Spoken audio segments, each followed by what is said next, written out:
What is going on, everybody? It's GFUEL bringing you guys another Fortnite Season 6 video, this time showing you guys the best console settings, or even the best settings if you're using a controller on PC. Real quick, just want to remind you guys the giveaway is ending very soon. The Skull Trooper skin, Galaxy skin, and Royale Bomber skin. It ends in about a week or so don't forget to enter. The link is in the description down below, and good luck to everyone that's already entered. Also, let's shoot for 7 likes on this video. I think we can do it, and I want you guys to comment down below what settings you're using before this, or maybe you're not even going to change your settings at all. You think these settings are whack or whatever. So let me know what settings you guys use in the comment section down below and why you think they're better or why they work for you. Now, you always see people making comments throwing shade towards people who play on console or use a controller, but if you guys have watched any of like the official Fortnite skirmish matches, you'll see that top tier console or controller players actually place very well even when stacked up against many of the best players on PC. Even just this past Friday, there were 3 players of the top 11 teams that use a controller, and while this may not seem like a ton, you have to keep in mind that 99% of people who get invited to play in these tournaments all play on PC using mouse and keyboard. So the fact that this many people are placing this high who are using a controller is like honestly incredible, and shows you that you can still be a top tier Fortnite player while using a controller. So let's take a look at the settings page, and I'm going to tell you guys what the best settings are based off what the best players use. Obviously, choose whichever matchmaking region is closest to you. Having a low ping can actually make like a really big difference. Even the difference between like east and west, if you live on one of the coasts, is like a pretty significant difference. Now, most of the most important settings are right here right off the bat. The wireless controller sensitivity X is like side to side horizontally, how fast your sensitivity is, and then the Y is up and down, how fast it is. For me personally, I play 0.8, 0.8. That's about like the highest sensitivity you can play while still having the most like control of your aim without it getting too crazy. Ghost Aiden actually plays on 8.6, so he plays 6 on the Y. I guess so his up and down isn't so crazy. I guess he feels like he doesn't need to do that. The X is kind of important too, since like you want to be able to build 1x1s fast and everything, so that's why the X, I guess some people play a little bit higher. But overall, you really won't see too many people going above 8 and still having that great of aim. Obviously there's always exceptions, but for the most part 8 is like the highest you want to go, and it's right about that sweet spot where it's still fast but you can still have control. Doom Harmful is probably the best Fortnite player we have in Doom, uses 8.8 as well. You guys will see some of his gameplay in this video as well, so you'll see how much of a monster he is, and his link will be in the description, so you guys should definitely go subscribe to him because he is literally one of the best console Fortnite players I've ever seen. Next up is the targeting sensitivity, so that's basically when you're aimed in with like a regular weapon or whatever. I play with 0.55 personally. I feel like that's a good little sweet spot there. Aiden plays on a 0.50, so that's a little slower than 0.55. And for the scope sensitivity, I also have it at 0.55. I guess for me, I just want to have it the same. I don't know. I feel like having it different would kind of throw you off a little bit. And I feel like 0.55 for the scope, I don't know. It works for me. It seems steady. Like I've been using the scoped AR and thermal a little bit more since we've been playing squads to rank up quickly. And I feel like my aim is still pretty solid with it. Doom Harmful plays on a 0.65 targeting and a 0.60 scope, so I think that shows, I think you want to stay in between like 0.50 and 0.65, that range. I think that's the sweet spot for the best accuracy possible. Invert view, I guess it depends what you're used to, but I mean for most of us I think we want it off. Streamer mode, I have it off. I don't really care if people see my name when they kill me or whatever. Hidden matchmaking delay just changes the amount of time before it actually puts you into a match. The scale of the HUD is kind of a setting that most people don't look into too much, but it basically just makes like your guns and all the menu items a little bit smaller if you turn it down, so it takes up less of the screen, and I think it helps to see more of your screen because obviously you don't need to see the icons of the weapons you have and all that too big. Show spectator count on, just to see how many people are watching you in the game. Now, sprint by default I have off. I tried it a little bit and it just didn't seem to work for me. I don't know. I'm sure if I put a lot of time into it, you could get used to it, but this is like a relatively newer setting and I didn't really feel like getting used to it again. Plus, I felt like it'd be a pain to just stand still, you know, if you had this on. I don't know if you have to hold sprint to stand still. Like, I don't know. I didn't really figure out how it works completely, but like, I would rather just play the normal way of, you know, when you press down, that's when you sprint. Sprint cancels reloading. You definitely want on just in case you're in the middle of a reload mode and you need to get away from somebody, you decide you want to stop and sprint away to like get around a corner or something. So you want to keep that on. Another big one that a lot of people don't seem to have on for whatever reason is the tap to search / interact feature. You definitely want this on. This is like to open chests, to open crates, and even revive your teammates. And not only is this just like a little bit more convenient when you're opening chests and stuff, but the main big like competitive advantage reason you want it on is so like when you're reviving a teammate, while you're reviving them, you can open up your menu and like drop like a med kit or shields, whatever they need while you're still reviving them. You don't need to hold it. And obviously you're only saving like a second or two if you were just to hold it there and then wait till you're done reviving and then drop it. But you never know, it could make a difference. And sometimes it gets really intense where as soon as you're done reviving, you have to continue,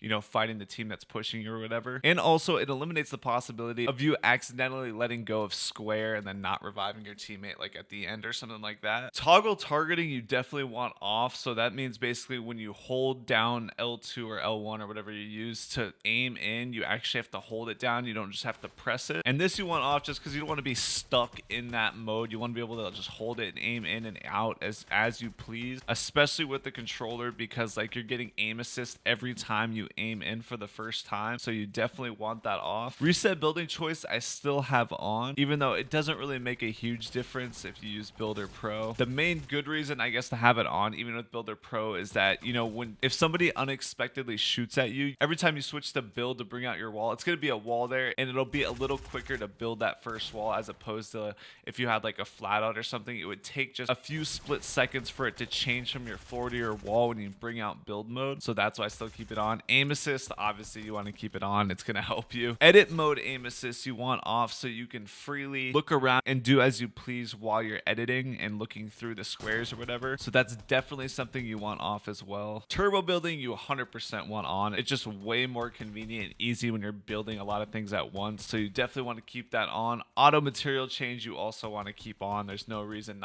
not to. It's just way more convenient. Now controller auto run, I think a lot of people have this off, but I have it on just because it is a real thumb saver for me to just be able to enable auto run and not have to like hold down my analog stick all the time. And I think it'll save some lifetime on your analog stick too if you do this. And personally, I never really have an issue of auto run enabling by itself and screwing me up that much anymore. Like I've kind of figured out the sweet spot of when the game decides to enable it. So this one you can have on or off depending on your preference. Personally, I just think it allows my thumb to relax a little bit more. Allow cross-platform parties, I think you'd want on, but I guess if you really don't like another platform or play with other platforms, you can turn it off. Auto open doors I have off just because, you know, sometimes if you run up to a door, you don't necessarily want to open it because there might be somebody on the other side already there waiting there for you, and it'll just give them opportunity to shoot you real quick without you necessarily expecting it. So I keep it off. Auto pick up weapons I have off as well because I don't want to be picking up random garbage that I don't want. And another relatively new setting is auto sort consumables to the right, which I've turned on. So that means when you pick up like bandages or med kits or shields, it'll put all those items on like the right side of your inventory. And usually I run my consumables and all that stuff in the 4 slot anyway, so it kind of makes the organization of my stuff a little bit easier. So I have that on. Vibration I have off just because I don't want it to interfere with my aim. I mean, now in my controller I don't have rumble packs in anyway, so it's already off. And maybe some of you guys are used to having vibration, you just can't play with it off. I don't know. I don't think it really makes that big of a difference. And then for the replays I have on just in case I want to go back and record large team replays I have off for whatever reason. I don't know why, but I guess I'll keep it off. It doesn't really matter. Brightness I have 0.52. I mean, once again, that's kind of personal preference. I don't think there's anything too significant there. Obviously you want to be able to see your screen, so depending on your monitor, your TV or whatever, you may want to change that based off what you're seeing. Now for audio, once again, that's kind of your personal thing, what you want to listen to or whatever. I have voice chat off anyways because I use Discord to talk to my teammates anyway, so the audio I don't think really is that big of a difference. Now this color correctness thing, I don't know if this is new or not, but another player in Doom named Harmful kind of got everybody using these settings right here. It kind of just makes the colors a little bit more vibrant and stuff, so if you guys want to try it out, you can kind of mess with it. But once again, there's no like advantage to using this or anything. This would be if you're using a mouse and keyboard on console. So also in season 6 they brought some insane customizability to Fortnite for controller players, and this opens up so many options for you guys to get the best setup possible to kind of match what a PC player is capable of doing with a mouse and keyboard. And the main setback that a controller player has always had compared to like a mouse and keyboard player was the mouse and keyboard player had the ability to have one-click editing, whereas console players were forced to hold circle to edit. So obviously that little delay of having to hold circle or whatever makes kind of a big difference when editing, because usually when you're editing it has to be super quick and it's to make super quick plays to catch the other person off guard. So having to hold circle just delays that time a little bit of being able to edit. And sometimes, I know like for me personally, I wouldn't be able to hold edit sometimes, or sometimes I felt like I was holding edit, but then it would like switch from build mode or something weird like that. So the whole having to hold the edit thing was like a really big drawback of using a controller. But now with being able to use custom binds for controller, we can kind of get past that. So I'm going to show you guys the setup I use that gives me the ability to use one-click editing and not have to hold circle to edit or hold anything to edit structures. So right here is the controller that I use, the Scuf Vantage, and as you guys can see, the main thing different with this as opposed to a regular controller is it has these buttons on the back here. The new Scuf Vantage also has these side buttons that you could use for whatever you want to, but I don't use these right now just because I never really got used to it.